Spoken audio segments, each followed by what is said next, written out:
Quick observation. When you were talking at the beginning, when Jesus on the cross tells Saint John, "This is your mother." No, I was thinking through that moment, and I was thinking, okay, Jesus told to Saint John, "This is your mother," but not to all of us, you know. So I was thinking, why the church would have take that as a sign of them, yeah, of Mary being mother of all of us. And I was thinking, okay, probably what would John do? Later on he will hang with all the other apostles, and how would they treat Mary also as their mother? Yeah. Therefore, with all the people later on, you know, when they began to evangelize and everything, they will present Mary as their old mother, you know. And the crazy thing too, if you think about it, it's like saying, you know, like for example, imagine that someone were to kill my child. It's like saying that my child before dying is giving that assassin to me to be my child in his place. That's crazy, but that's what Jesus does on the cross. He, you know, we kill to Jesus in a certain sense with our sins, right? And yet Mary's called to be the mother of all of us who killed her son, you know. So if you think about it, like Mary's love for us doesn't make any sense, but just like God's love for us doesn't make any sense to our human way of thinking, because it's a wisdom that is greater than our wisdom here on earth, you know. So and also it shows that the fact that, for example, that Mary was present in the moment of Pentecost. It was all the apostles together and Mary. You might think that's strange. Well, it's not, because she was the mother of all the apostles, so they were, you know, having a very close life with her as well, you know. So she was very present in the early church as well, although, as I said, in a very kind of hidden way, just like Mary's style. She's very behind the scenes. You know, she doesn't draw attention to herself, just like the wedding feast of Cana. She tells Jesus very discreetly, "They don't have wine." And that was enough for Jesus to say, "Your will is my will, mother," you know. And so in that sense, you know, that's very much Mary's way of acting, is very behind the scenes, very discreet, because she wants Jesus to be the center. And Jesus, because his mother is so much like that, says, "Oh, I'm going to put you in the center." In a certain sense, you know, because he wants us to come to him through Mary. Yeah. Any other questions? Sister Lisa can answer too. Okay, Sister Lisa. Yeah. In the message from Garabandal, when she says, ask them to build a shrine, Yeah. and there I will heal them. Oh, in Guadalupe. Yes. Yeah. Guadalupe, yeah. How can we understand that? Is it through Mass, through her son, or how can we understand that she will heal us, because we heard of the Eucharist as the way? Exactly. Well, I think in this case, she was talking about the physical building in Guadalupe, you know? And if you've ever been to Guadalupe in Mexico, everyone who's gone there has experienced Our Lady in a very tangible sense as their mother, but also she does that with all of us. She heals us and she comforts us. But as I said before, all of this is through Jesus, you know? So it's not that Mary takes the place of Jesus. She leads us closer to him, and he's the one in the end. You know, because Jesus is the doctor, right? So you could say Mary's like the nurse who says, "It's your time." And so Jesus heals us, it's true. But also he gives that power to our Lady to help bring us to him. Yeah. So he heals us in communion, definitely. We're receiving the Eucharist. He heals us in prayer, right? He heals us in that personal relationship with him, and Mary as well. Like, the closer we draw to Mary, we will always draw closer to God. And one thing that I forgot to show, this is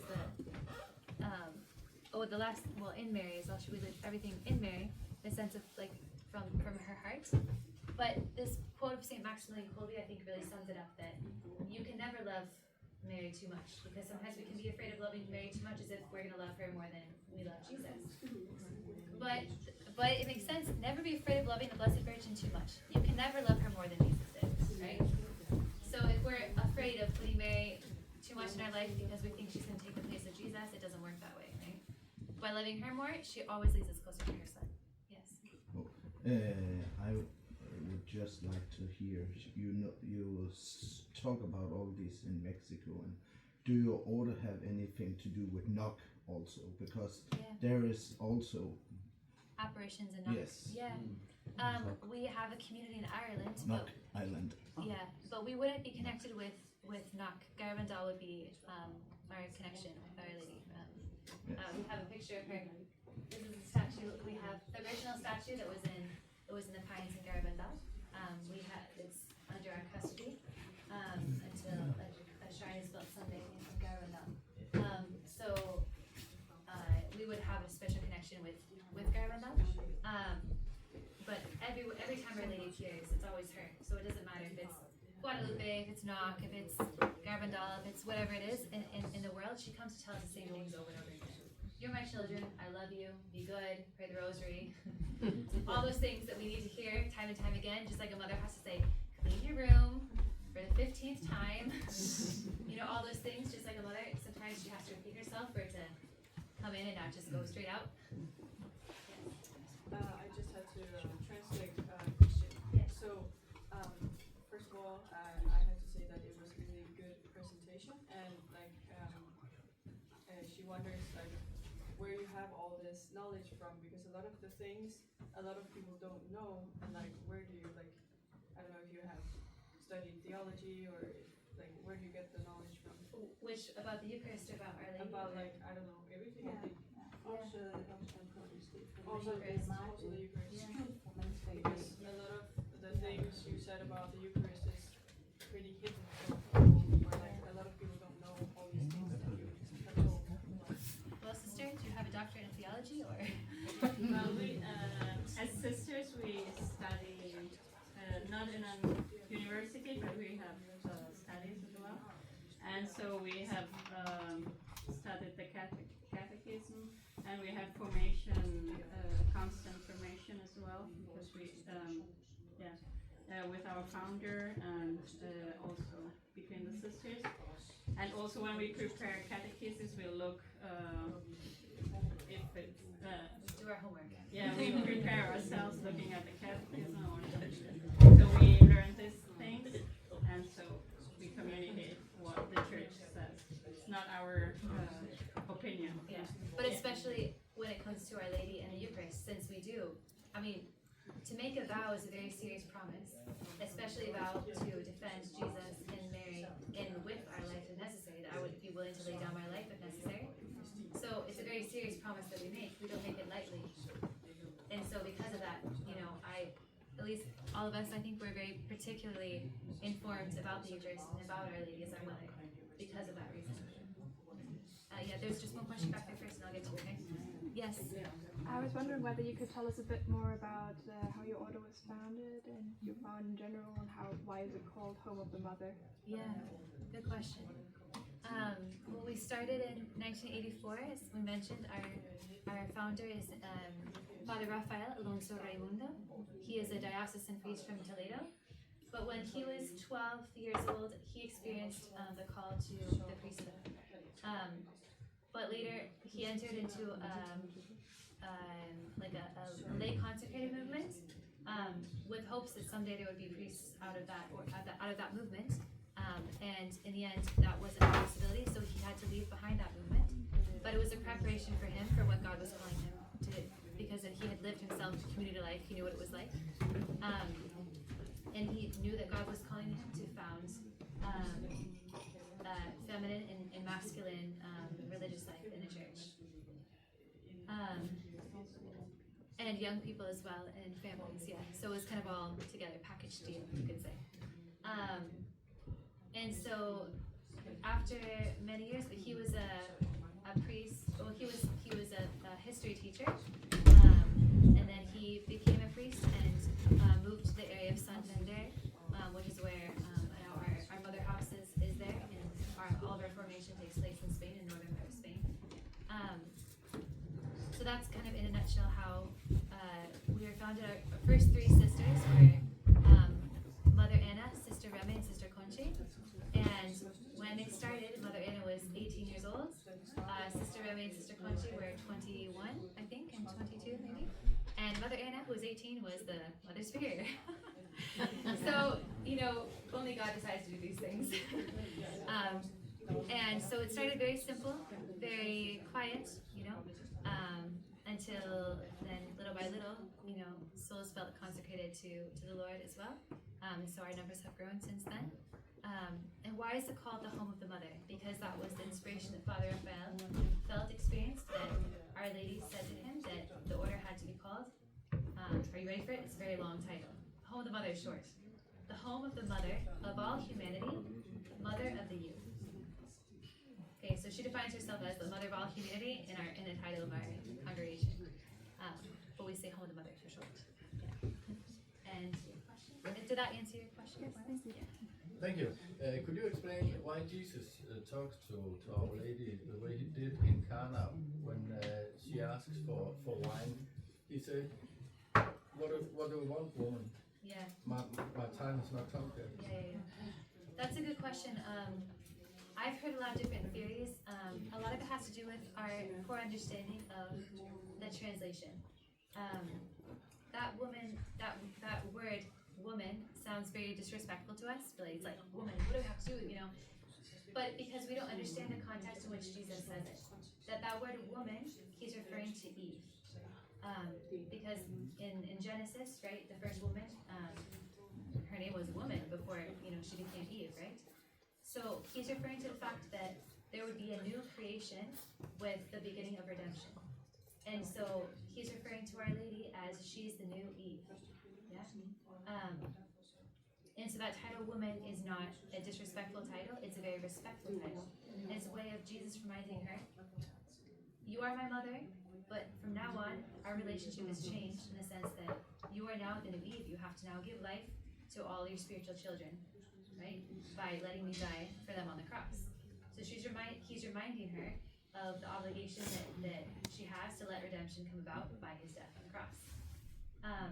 And when he says that my hour has not yet come, he's referring to his hour on the cross. So, to be honest with you, I don't exactly know because I've heard different interpretations. I've heard, for example, what he means is that my hour of the passion hasn't come.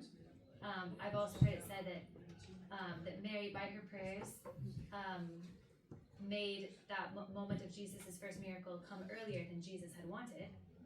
Who knows? I don't know. But either way, we can tell by his actions anyway that he does what Mary wants, right? So it's hard for us to, it's a little bit cryptic because also those words that he says, what does this have to do with us? Really, the actual words are, what are there between you and me? Right? Which sounds strange to us because it's a Hebrew phrase, okay? I know Sister can help me out a little bit, I don't remember exactly, but it's kind of what I've seen before, how Jesus is now changing his relationship with his mother. He's saying, now you're not just my mother, right? Now you have to let me be the Savior of all humanity, and you have to be the new Eve, the new mother of all humanity. Right? So you have to let this moment come about, even though it means bringing about the moment of my passion. Because by starting the first miracle, Jesus knows what that's going to lead to. Yeah? He uses woman as well in the Gospel of John. He does, and at the moment of the cross, you'll see. Yes. He says woman, he doesn't say mother, he says woman, right? He's reminding her of that moment. You are now the new Eve.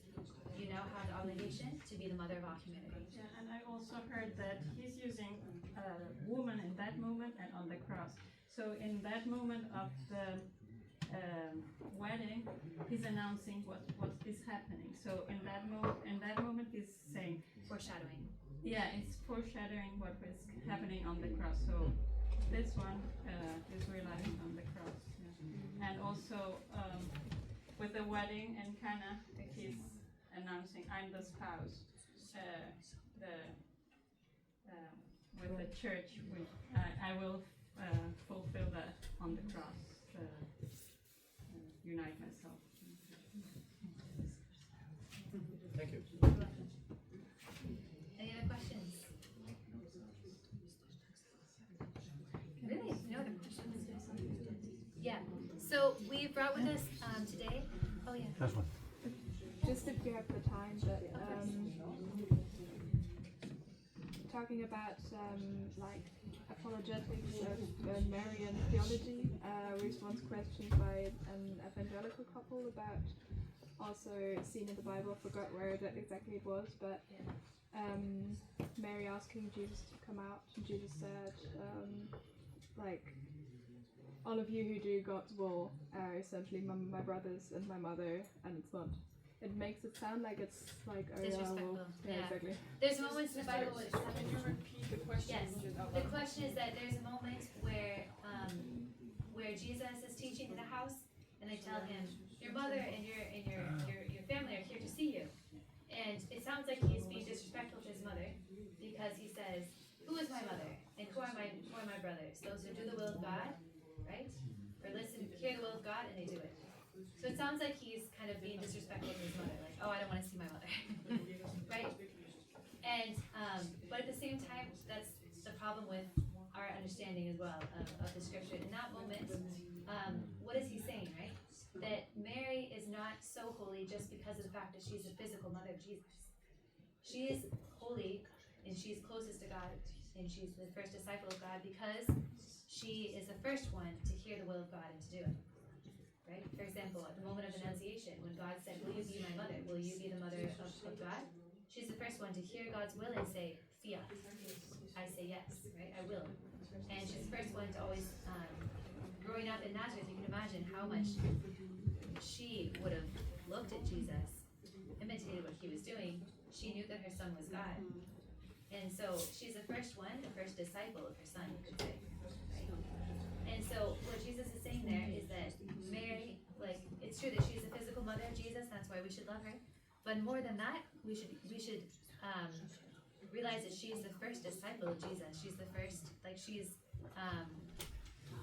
in that sense, like, it's not so much like the physical aspect of Mary that's important, but the aspect of her disposition, of her heart, of her whole attitude towards God. Does that make sense? Does that answer your question a little bit? Yeah. It's a hard one. I know it's difficult because, you know, it sounds like certain moments where Jesus looks like he's like dissing his mother, but he's not, you know? He's not. Obviously, he wouldn't do that. But that's why it kind of sometimes needs some explanation because maybe because the translation or whatever, it sounds like, you know, all of that. But,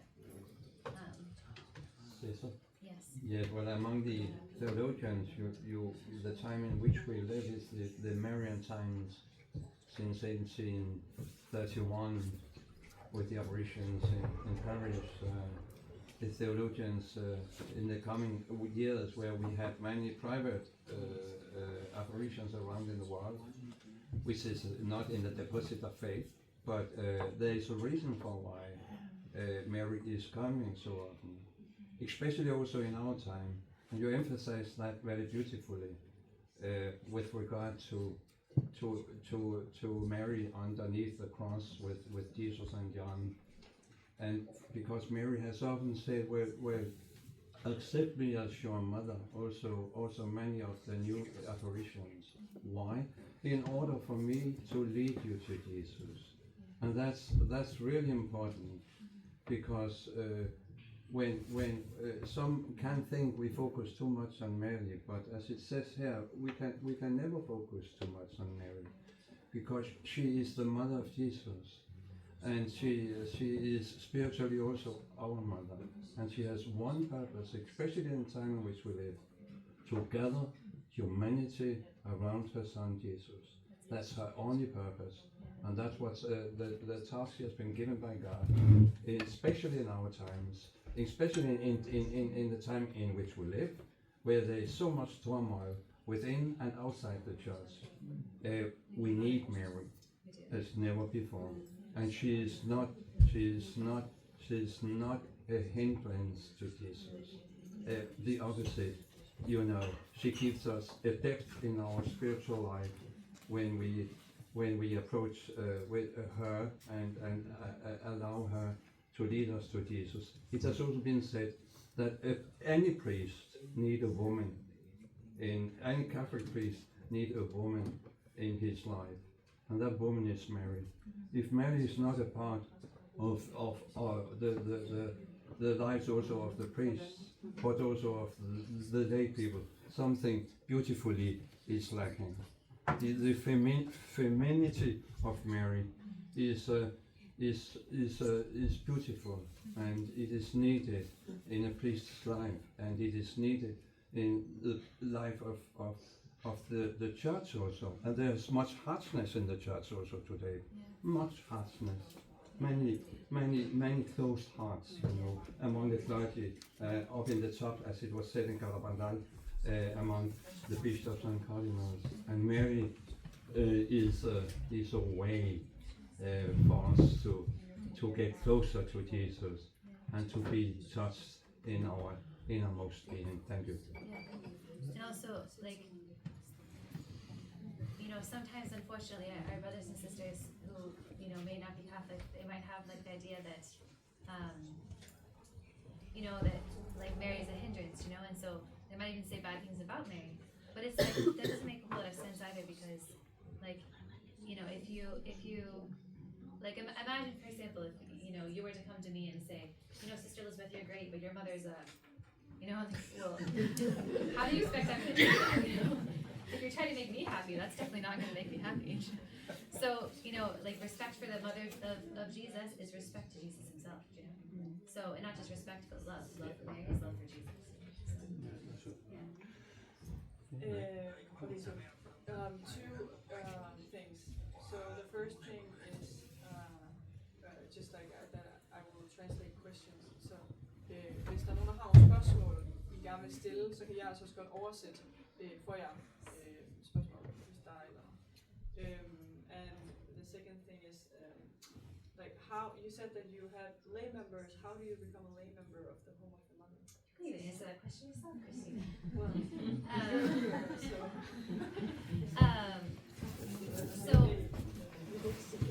there are many ways to live as a member of the church, right?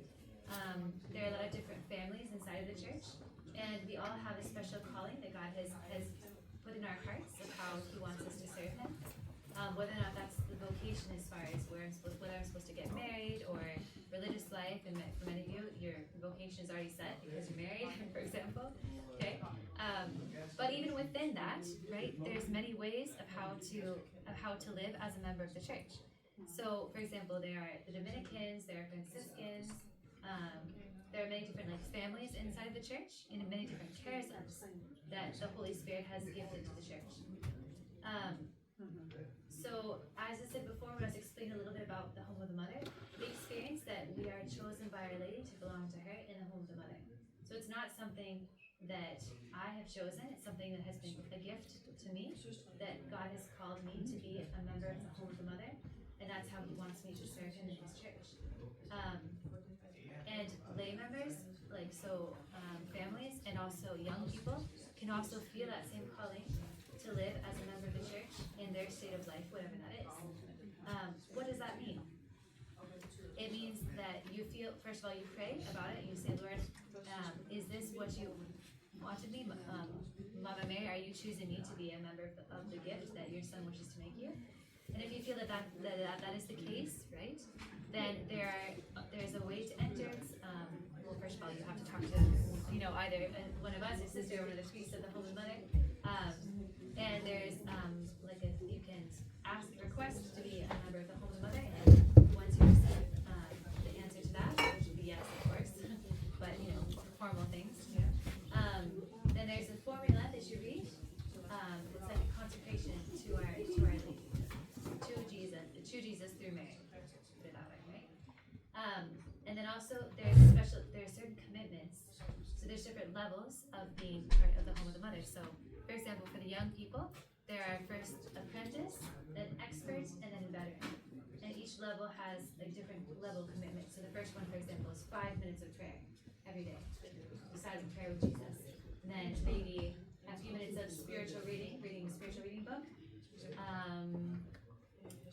Praying a decade of the Rosary. Now this is like the minimum. That doesn't mean you can only do this. It means this is the minimum of what you can do, to help grow in your spiritual life, yeah? And then expert, Christina can tell you more about she's an expert herself, so she can tell you more about what that means to be an expert. And then veteran would be half an hour of daily prayer every day, half an hour of spiritual reading, having a spiritual director, okay? participating in a silent retreat, for example, once a year, spiritual exercises it's called. What else? Daily mass as well would be for a veteran. And then just like those are the levels for the young people, there's levels very similar for the adults as well, but they have different names. Right? So that's also a possibility. But like I said, so that's the reality of the home of the mother. But the beautiful thing is, like, it's, the church is so rich.